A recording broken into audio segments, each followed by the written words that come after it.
Welcome, everybody, uh, to our listening party number 2. The last one was in October, and that was for Silver Thread. Now we're doing it for the Touchstone. And welcome you all. Thanks for coming. Thanks for tuning in.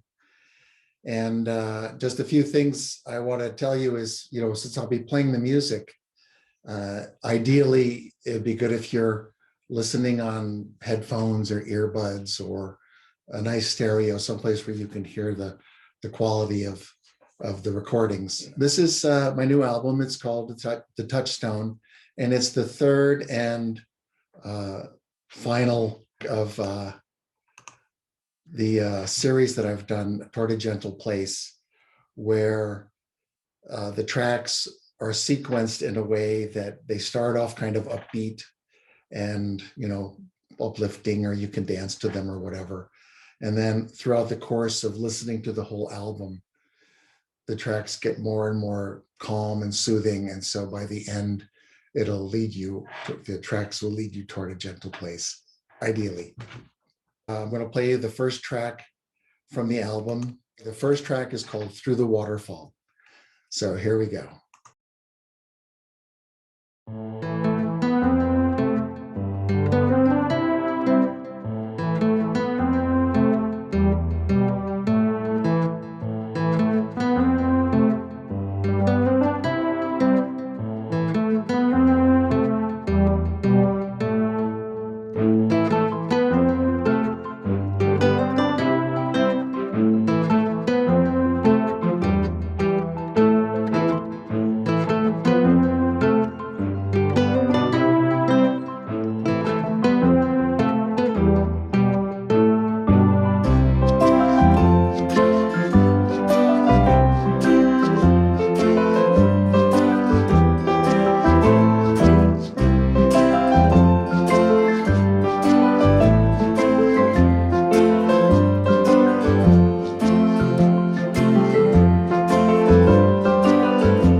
So that was Through the Waterfall. And so I just want to say that working on this album, I had just released an album in October, and then this one was ready by April of this year. That was one of the things for due to the virus, I was able to be home at here. This is my little studio at home. And so it gave me a lot of time to work on music, because most of my music therapy practice was non-existent because of the virus. So it was a wonderful time for me at first. And I know a lot of people suffered because of the virus, but it did give me time to work on this music. And one of the things I felt good about was that hopefully this particular set of music would bring some comfort and maybe some joy or whatever to people during the lockdown and during this time.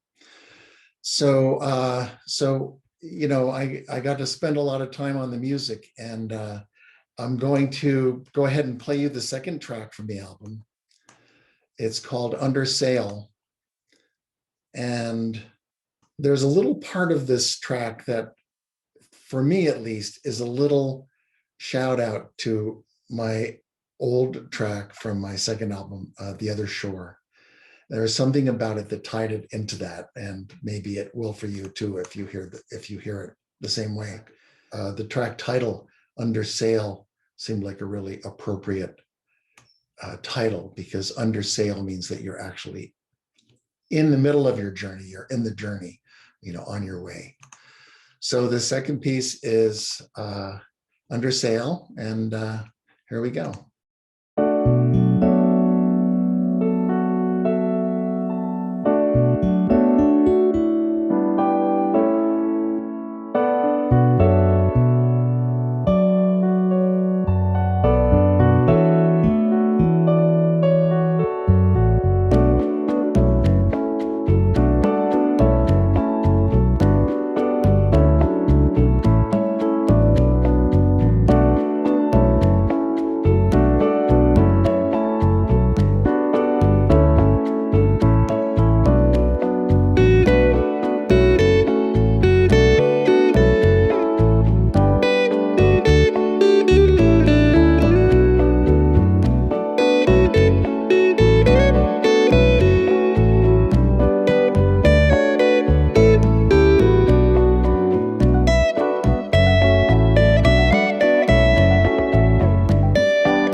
So that was Under Sail.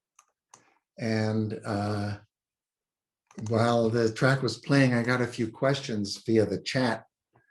And so I wanted to go ahead and answer those. Somebody asked if there was a John Adorney channel on Apple Music or on Pandora. And not that I know of, but I'm going to have my son Nathan help me. He's quite the expert at all that stuff, and he had a lot of great ideas about things that I could do along those lines. So I'm going to hire him to help me set all that up. So anyway, that'll be coming pretty soon. And another question was Through the Waterfall, the first track I played was, did I name the track before or after I wrote it? And that's a good question, because coming up with the titles is a big deal, and I've talked about it many times.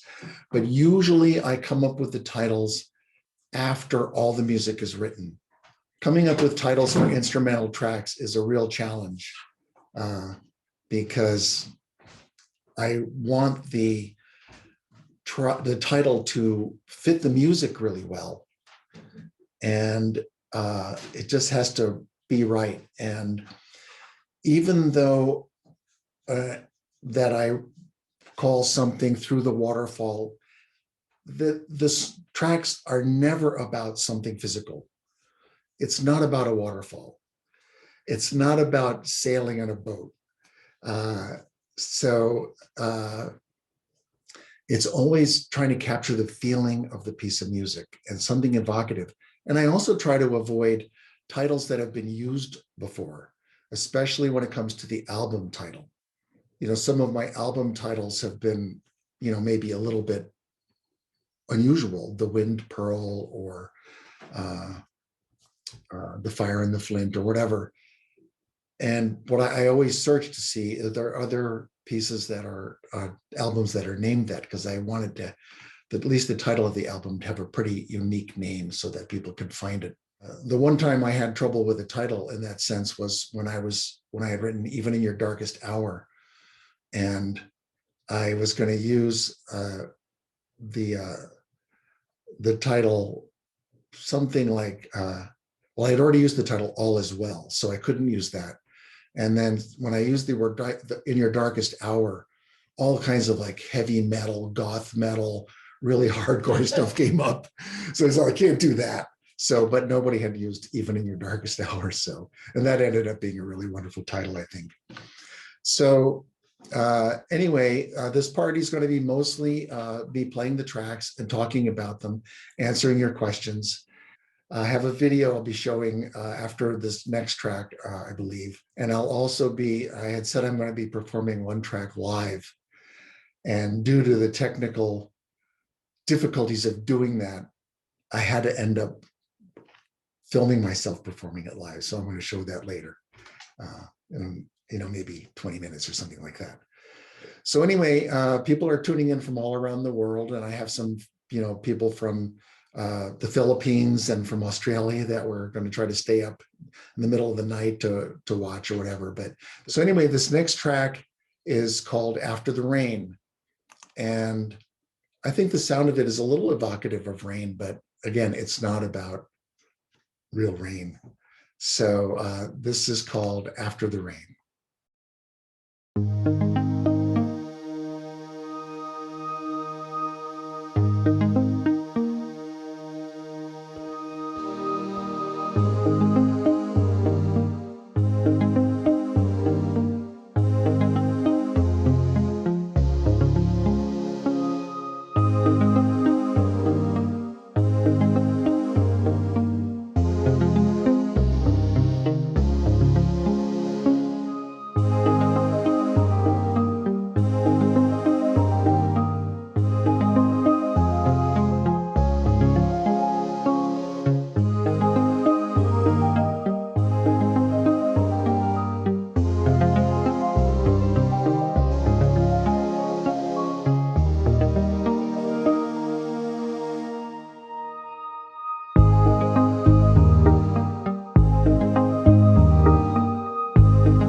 So that was After the Rain.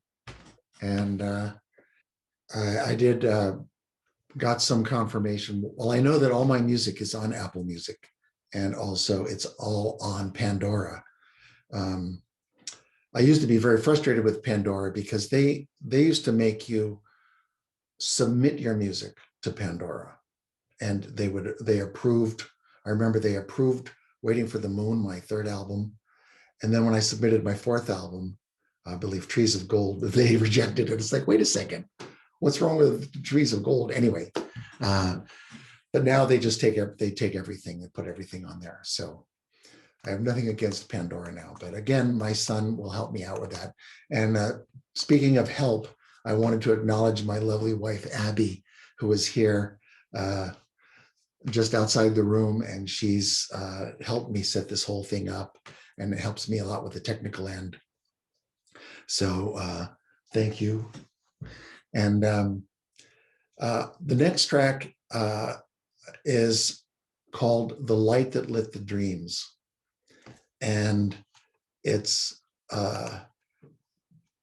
based, it's not based on a melody, but I talked a little bit about it in my October listening party, but the melody was based on a piece, a march by Gustav Holst. I'll sing it.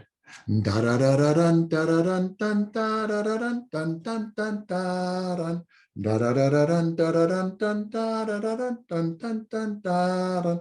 Anyway, I love that melody. I just thought it was really cool. Just goes right up the scale. I like that melody. I thought maybe I could do a piece that starts with that, it's based on that idea. So again, the piece that I ended up writing has nothing to do with Gustav Holst, or has nothing to do with doing a march or anything. But that was the spark that started the idea. And so it just, I really love the way this piece came out. And by the way, I wanted to mention that sometimes I use this, it's a variation of a dulcimer. A dulcimer you play in your lap like this and you strum it. Joni Mitchell played it on her Blue album a lot. And then somebody had the brilliant idea of giving it like a guitar body, because that's how I played the dulcimer anyway, is like.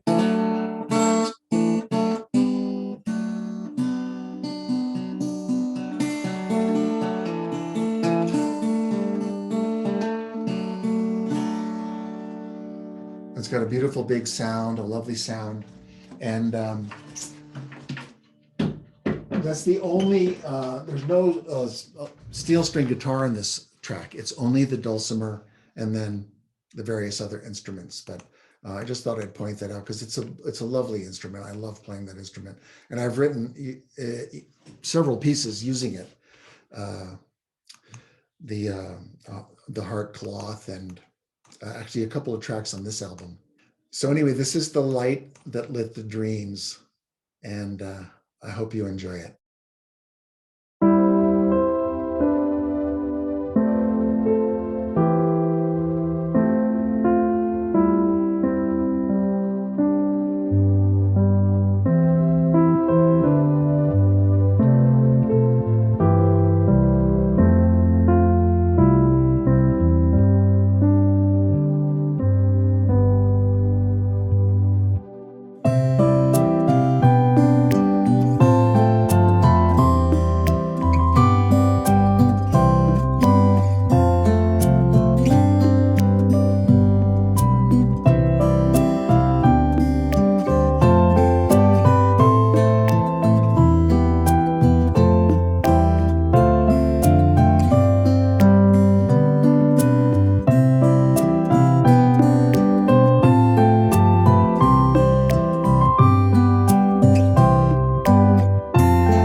So that was The Light That Lit the Dreams.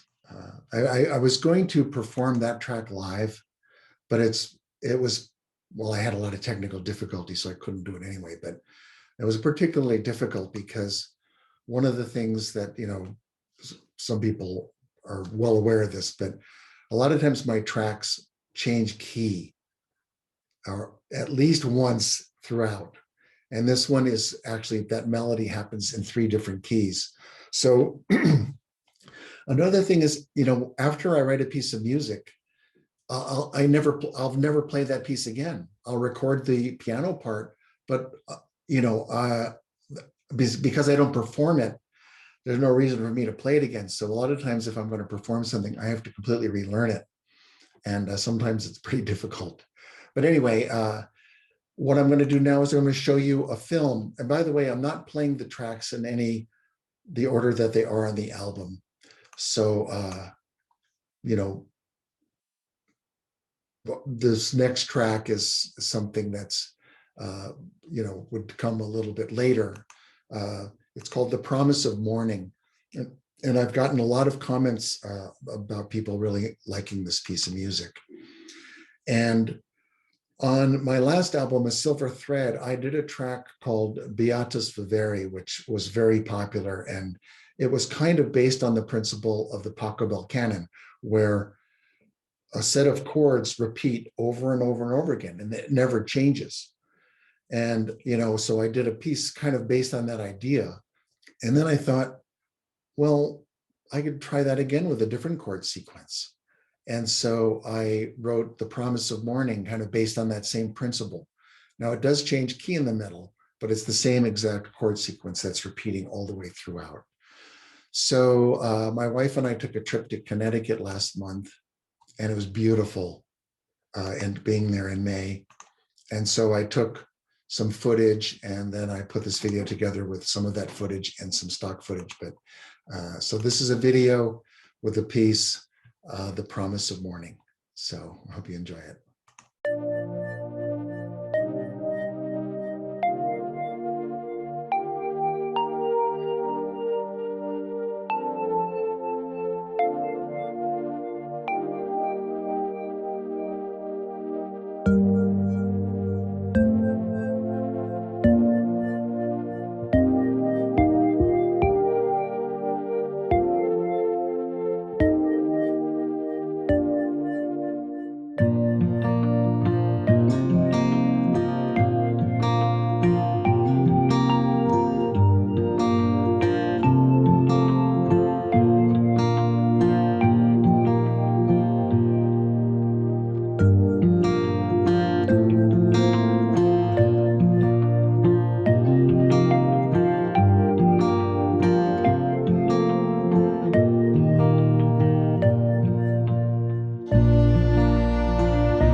So that was The Promise of Morning. I wanted to mention that some of that footage was when I was in Connecticut. My wife and I were visiting our son Adam, and some of that was actually shot in his backyard. Those little grass or little things that are so beautiful when you take a close look. I got another question, and it was about how often water images are used in my titles. And that's a really good question because I've noticed that too. Uh, Water, trees, birds. Those are the three big ones that end up in a lot of my titles. And I just think that nature has that wordless quality of beauty that sometimes just captures that the feeling that I want to evoke in a title. So yes, anyway, I'm just basically acknowledging that yes, water is used quite a bit, and sometimes I have to try to avoid using uh, too many things that use the word water in them. This next track is not a water, but it's a track called Kite and String. And it's sky, air. I'm just going to go ahead and play that for you. And here we go.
So that was Kite and String.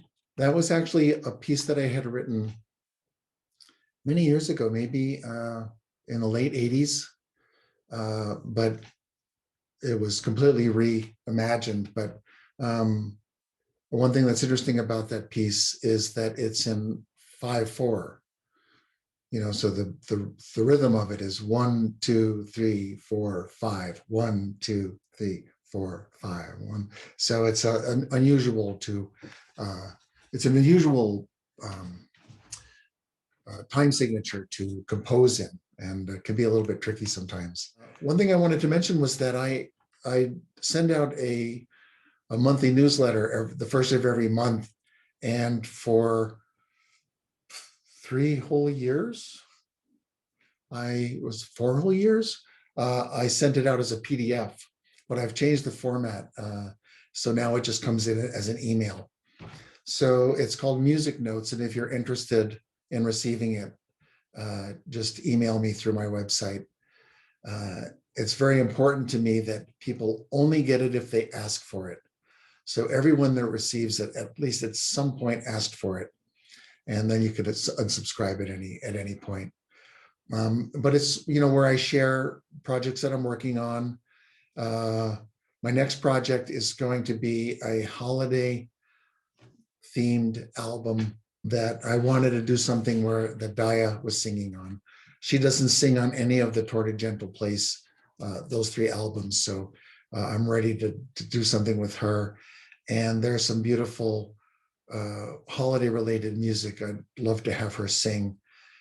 And it's going to be from different cultures, and it's not going to be a religious kind of album or a Christmas album. It's going to be just music from holidays from different cultures, and just holiday flavored music, like a celebration of different holidays.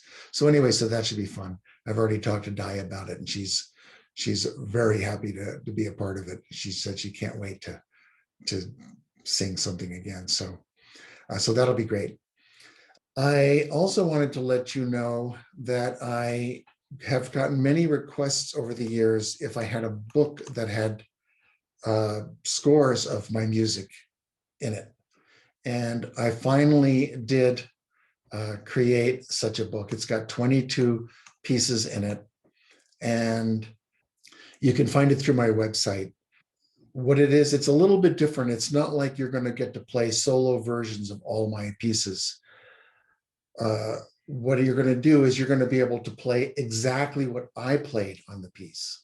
So if I don't play for the first 8 bars, you're not going to do anything for the first 8 bars. So it's just the piano parts. And the only reason why it is that way, I think, is because I don't read piano music. I only read music on the cello. And I can also read vocal music, but I can't read piano music. So the software that I write the music on can automatically create a score from the pieces. So that's how I did it. If you're interested in that, you can find that on my website. I have a little tab called Gifts, and you'll find it on there. I'm going to play a track now. It's called Song of the Flowers. And the reason why this piece is a little bit of an outlier from all the other pieces is because there were 2 pieces that I had written. I had 12 tracks. I actually had 14 tracks to put on this album, but 2 of them I really didn't feel they felt like they fit into this album. And a Toward a Gentle Place album has to have a certain feeling and a certain flow to it. And so I had 2 pieces of music that I just couldn't find a way to get them on there. That they just didn't fit. So I put them aside, and then I had 12 tracks. I thought, well, I'd still like to put another track on there.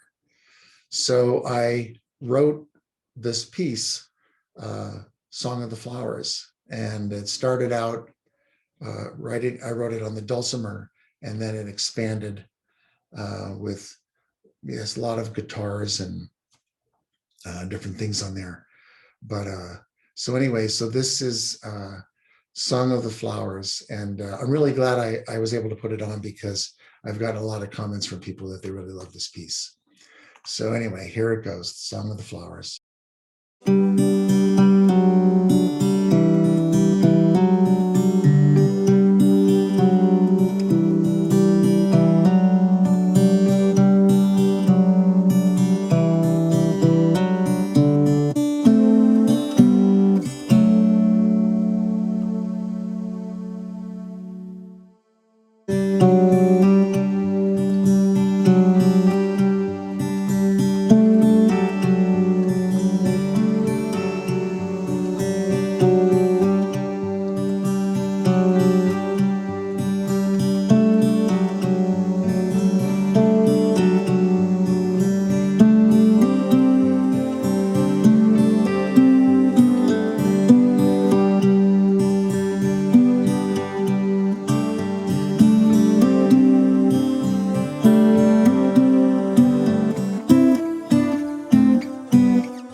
So that was Song of the Flowers. I had mentioned with the track I played before that it was a piece that I had written a long time ago. I think this album, probably more than any album I've done, has that might be the only uh, piece of music that I'd written before. Everything else I think I wrote during the lockdown and just specifically for this album. So it was a lot of fun. That's always the most fun part of the whole process, is actually writing the music. Um, and because of the certain things are out of my control, when the music's done, I have to have Rakshna helps me with the artwork. Leslie Chu does the mastering. Sometimes when I'm ready, they say like, "Oh, I'm going to be out of town for 2 weeks," so then I just have to wait. So I had plenty of time to really sit on these mixes and work on them, but always remembering what my mother said: a good artist knows when to stop. Because one of the things that is kind of known amongst people that work on music recording is that because you have listened to it so many times, saying the person that writes it, you might add things to it later down the road because you're getting bored of it, or wants to hear something new. But people that haven't heard it haven't listened to it 50 times. So it's all new to them. So you have to hold back from filling all the space. And that's another thing that I have trying to appreciate more, is the space between, you know, uh, between the notes, that, as the famous saying goes, music is an attack against silence. So I'm going to show you, I know everybody's been waiting with bated breath. Not that I know what bated breath is. Uh, for the video of me performing the title track, The Touchstone, live. So because I actually have two, I'm working on a 27-inch iMac. I have another one right next to it, another 27-inch iMac that's old. It's from 2011. That's where I write all my music. So getting the music from there into this new one was just a technical nightmare. And so yesterday, finally, I gave up and said, look, I'm just going to film myself performing it, and then I can show the film. So hopefully you'll enjoy this semi-live version of The Touchstone. So here we go.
So I hope you enjoyed that.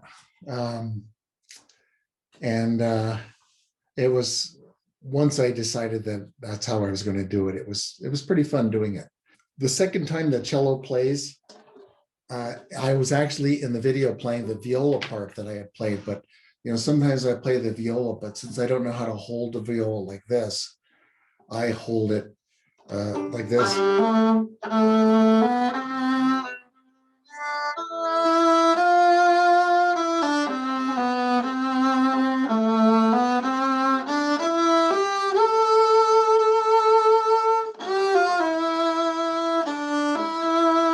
Anyway, you get the idea.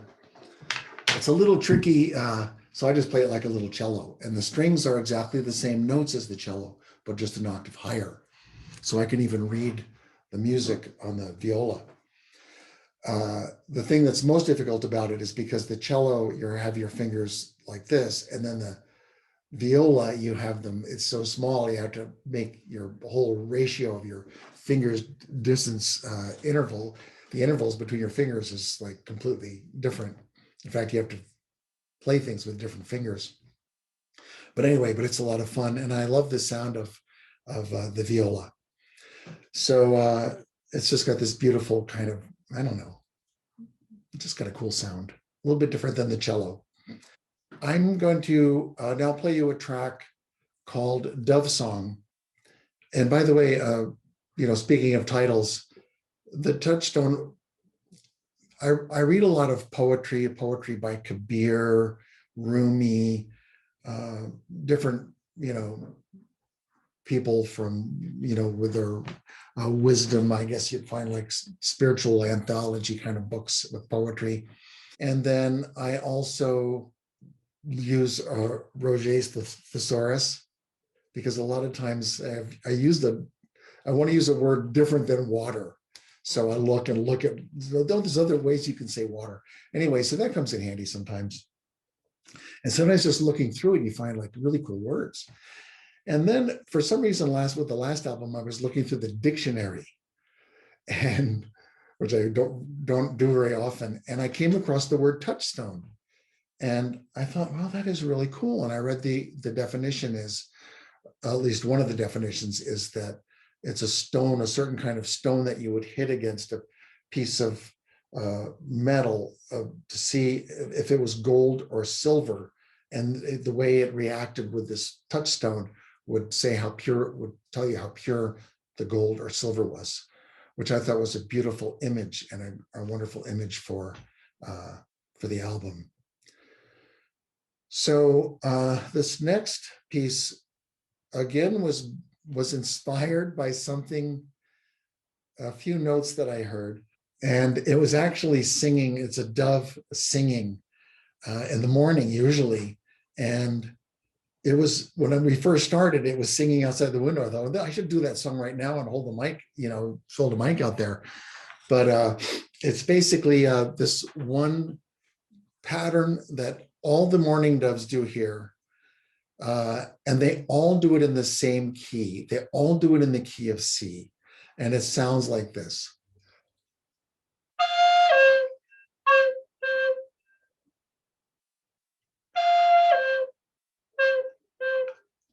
That exact same, those notes, that rhythm, and they just do it like, they all do it the same. I thought that was pretty cool. So I'm listening to that day after day, and I thought, the interesting challenge to just see, is there a piece of music hidden there? So I started with those three notes, and I wrote this piece of music. Of course, it just goes from there. And again, the whole thing is about the feeling. How does the piece of music make you feel? That's the only thing that's important to me when I'm writing the piece of music or choosing it to go on the album, is how does it make me feel? And so this piece is one of the more mellow ones. It's the second to last track on the whole album. But I did it, and then I thought it started with the piano, and I thought that's a little bit not the right softness that I want the piece to start with. So I ended up playing the phrase on the recorder at the beginning, and you hear the piano kind of echo it. And anyway, so that it kind of evolves into this piece called Dove Song. So I'm going to play that for you now.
So that was Dove Song. And okay, so somebody asked if that was the first time with an earlier track, Kite and String. Was that the first time I'd used a 5/4 time signature? And yes, I believe so. The most common time signatures are 4/4 and 3/4, as probably most of you know. An old track from Waiting for the Moon, The River's Secret, has a section in the middle that is in 13/12, I think. No, 13, I think it's 13/8. And it alternates every measure between 13/8 and 12/8, something like that. It's kind of wacky. But anyway, but normally I tend to write in 3/4 or 4/4. And on this album, there's a lot of pieces that are in 3/4. It's kind of the lilting, lullaby-ish quality can be very soothing. I'm going to play you a track now that's called The Moth and the Lamp. And it's got a little bit of an Indian feel to it. And sometimes I like that kind of the Indian bhajans, where a singer would sing a phrase and then this choir of women or whoever would echo it. That back and forth, that style is something that I enjoy using sometimes.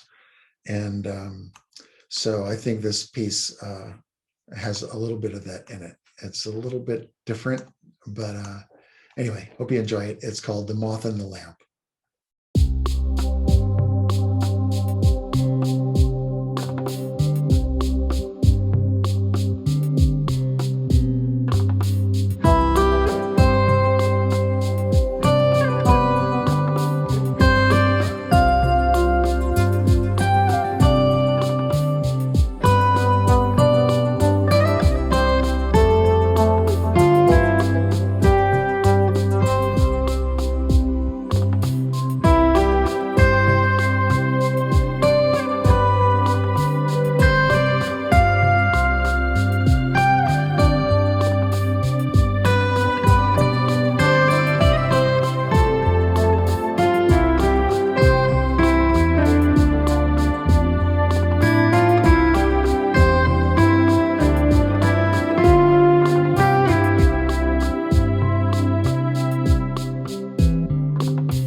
So thank you everybody for your wonderful comments via chat. It's good to have you on board. Thank you for coming. I'm going to play you another piece. It's called On a Breeze So Gently. It's basically a flute and cello duet. You know, I think a lot of, particularly on these Toward a Gentle Place series, a lot of my classical roots kind of come out. So this is very classical sounding, and I really enjoyed working on it. It has some beautiful flute playing by a wonderful flute player named Shin Jameson. And so he and I, I just send him the sheet music and he reads it and plays it beautifully and records it in his studio and sends it back to me. So this next piece is called On a Breeze So Gently. We've got a few more pieces and I've still got a little surprise for you.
So that was On a Breeze So Gently.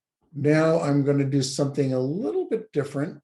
One of the things that I've done for the last 8 albums that I've done is crowdfunding, because, the way the music industry is now, you know, you can have all your music. I mean, I've done 14 albums plus, I've been on other collections and things like that. The royalties from, people streaming on YouTube and Pandora and these places is so minuscule that there's no way to do this if you don't do crowdfunding. And that's why a lot of artists have stopped making albums. It's just not worth, they just can't afford to do it anymore. So the crowdfunding has been a wonderful thing. And it's been a wonderful way for me to get to know so many people that have, donated and contributed to these albums. So I really appreciate it. And you're really what makes it possible. One of the challenges is that when I create a campaign for each one, and this would, for my next album, it'll be my 9th campaign, to think of new gifts to offer to people, as rewards, it gets more and more challenging because I've given them just about everything I have to offer.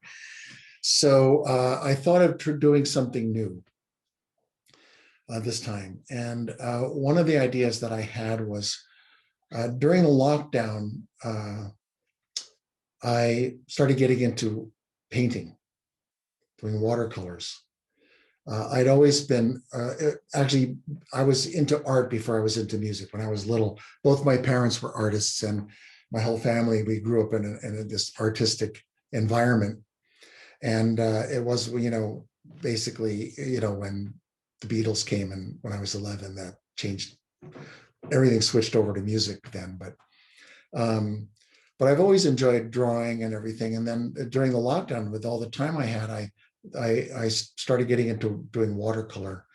So I thought that, I'm not exactly sure how it's going to work, but for this next crowdfunding, or, one thing that I can do to help raise funds for the album and the Unsung albums, is one of the things I can offer is either copies of paintings that I've done, or to, be commissioned to do a painting.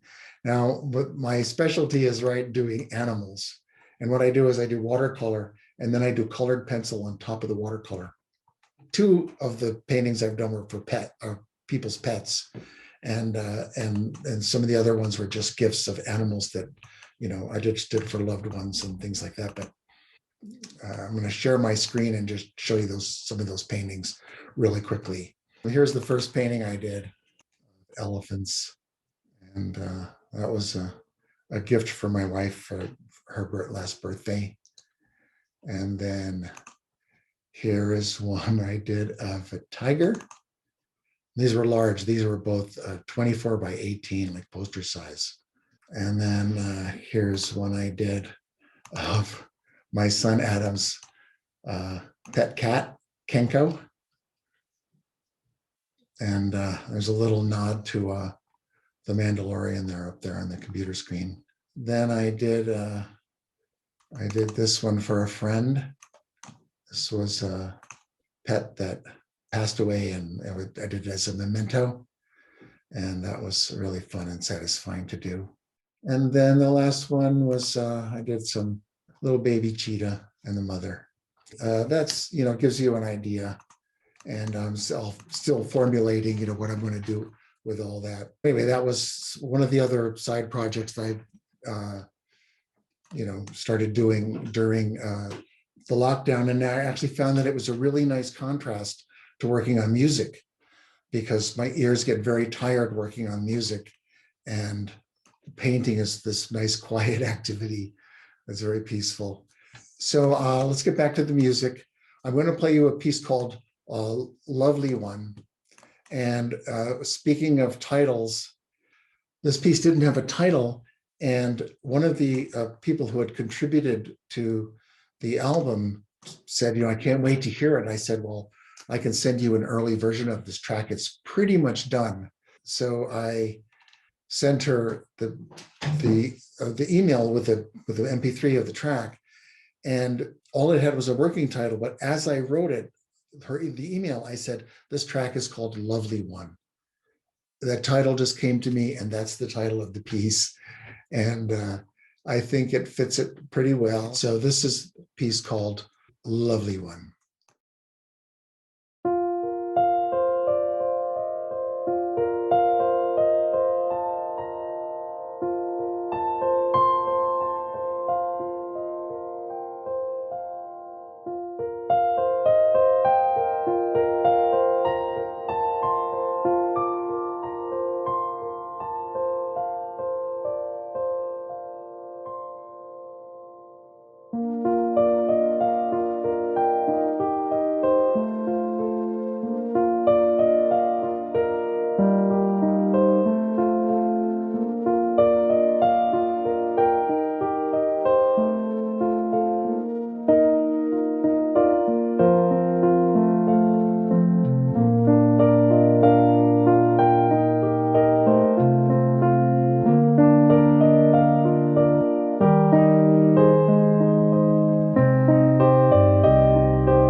So that was Lovely One.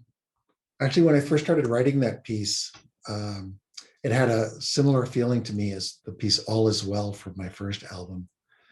And it's even in the same, it's in the same key of B flat, at least it starts there and it goes off as usual. So the working title of it had been, because I have to make a working title that reminds me which piece it is. So the working title of that one was, I couldn't say All Is Well, so I just said All Is Sweet. That was the working title. We're getting close to the end here. I've got one more piece to play for you. But first, I want to thank again my wife, Abby, for helping out so much. And I want to thank Javier holding down the fort at Eversound out in Spain. Hopefully it's not too hot for him there. And doing a wonderful job of promoting the album and, always working hard to make the music available as much as possible. And I also want to thank BT Phasmer, one of our,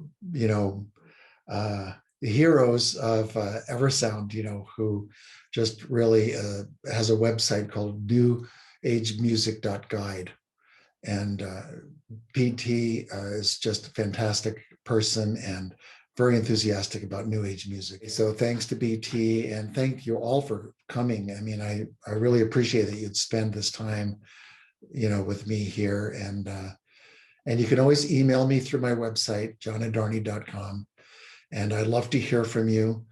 That's one of the things that makes this whole internet thing. The downside of it is that you don't see anybody, but the good side is that you connect people all around the world. So the big thing that keeps me going is knowing that people enjoy this music, because otherwise I would just write it and listen to it myself.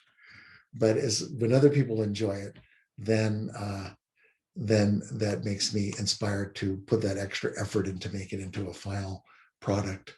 So thanks again. We're going to end with a piece called The Long Arc. The piece itself has a bit of an arc to it. There's a little motif that plays at the beginning and it plays again at the end.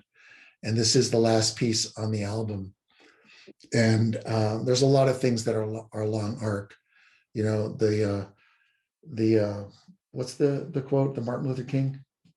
The arc of justice. Justice is history is long. The arc of history is long, but it arcs towards justice. Thanks for justice. And something like that. And but also, I always look at my life as a long arc. And so this is a little bit different piece. It's a little bit more orchestral than most of my pieces, which actually I consider a lot of my pieces have kind of a pop feeling to them, because, one of the things that I like, and it was that the second piece that I played, Under Sail, it has this little part in it in the music where it goes dun da da da da dun dun. I loved that part. And my son Nathan also said, I love that when that little thing comes in, those few little notes. I always love that feeling of when you're a kid and you listen to your favorite song and there might be some little part of it that gives you a thrill or gives you a chill. And so I like that. And I think, adults deserve to have that feeling, not just teenagers. This last piece, again, is called The Long Arc. And thank you all so much for coming. And so here we go with The Long Arc.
I'm back for one last minute here. Just wanted to comment. Some people have made some wonderful comments, and I just wanted to let you know, if you're interested in downloading the MP3s or buying the album, you can go to everysound.com and you can get it there. Thank you all again for coming. It's been a fun time for me, and hope to see you next time. Thanks.